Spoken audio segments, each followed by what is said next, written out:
To produce sound, you need two things. First, you need to make something vibrate. Second, the vibrations need a medium to travel through, like air. The outer ear gathers vibrating air molecules and passes them along the ear canal to the eardrum. The drum vibrates when the air molecules hit it, and the vibrations are passed on to three tiny bones in the middle ear. The bones carry the vibrations to the inner ear, where they pass into a spiraling liquid-filled tube called the cochlea. Here, highly sensitive hairs pick up the vibrations in the fluid and convert them into electrical signals, which are then sent to the brain. This is called hearing by air conduction, because the vibrations move through air. But what does that have to do with our voice sounding different on a recording? Well, when we speak, our vocal cords vibrate the air in our throats. These vibrations move out and into our ears. Air conduction. But when we speak, we vibrate more than just air. Alas, poor Yorick. I knew him, Horatio. Not bad, huh? Who was that? You know, Shakespeare, Hamlet, Act 5, Scene 1. What is that, a microwavable breakfast? Oh, never mind. You see, when we speak, we vibrate air, but we also vibrate the bone of the skull and the jaw.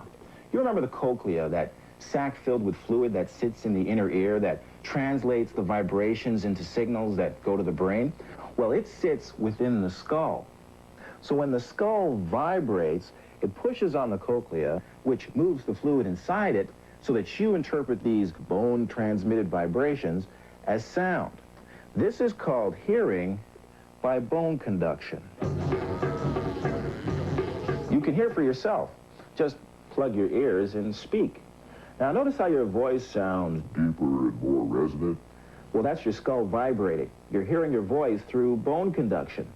Now, the reason your voice sounds deeper and more resonant is because low-frequency sounds travel better through solid materials like bone. So when you speak, you hear your voice through air conduction and bone conduction. Segregate us from those women that came to the On the first space But when you hear your voice played back from a recording, you're hearing your voice without any contribution from bone conduction, which is why it sounds strange, usually thin and disappointing. Hey, speak for yourself. I don't think I... Well, now you can impress your friends and be the life of the party. But you know, the concept of bone conduction is more than just an interesting piece of trivia. Which button was that again? Oh yeah, this one. Ludwig van Beethoven, one of the greatest masters of music, lost his hearing halfway through his career. He suffered conductive hearing loss, a condition where sound is unable to travel from the outer ear to the inner ear due to some kind of blockage. Despite his hearing loss, Beethoven went on to compose one of his most famous works, Ode to Joy.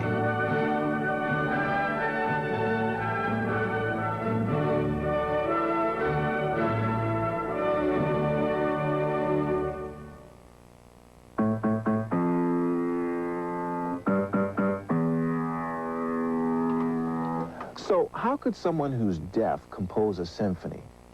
Bone conduction. You see, after Beethoven lost his hearing, he composed like this.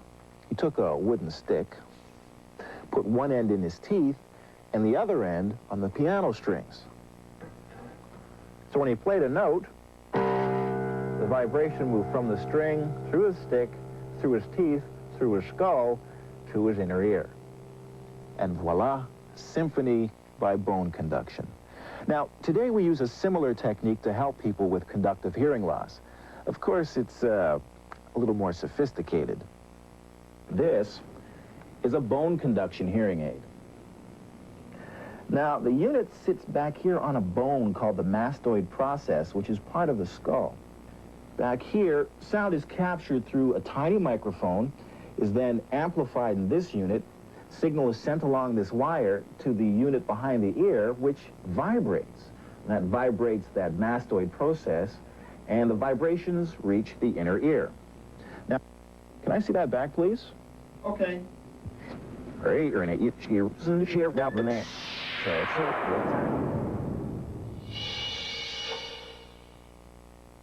Well, when we speak, our vocal cords vibrate the air, and I back up into I'm getting mistaken. When I speak of the... All right, I'm ready. That's why they pay me the big bucks.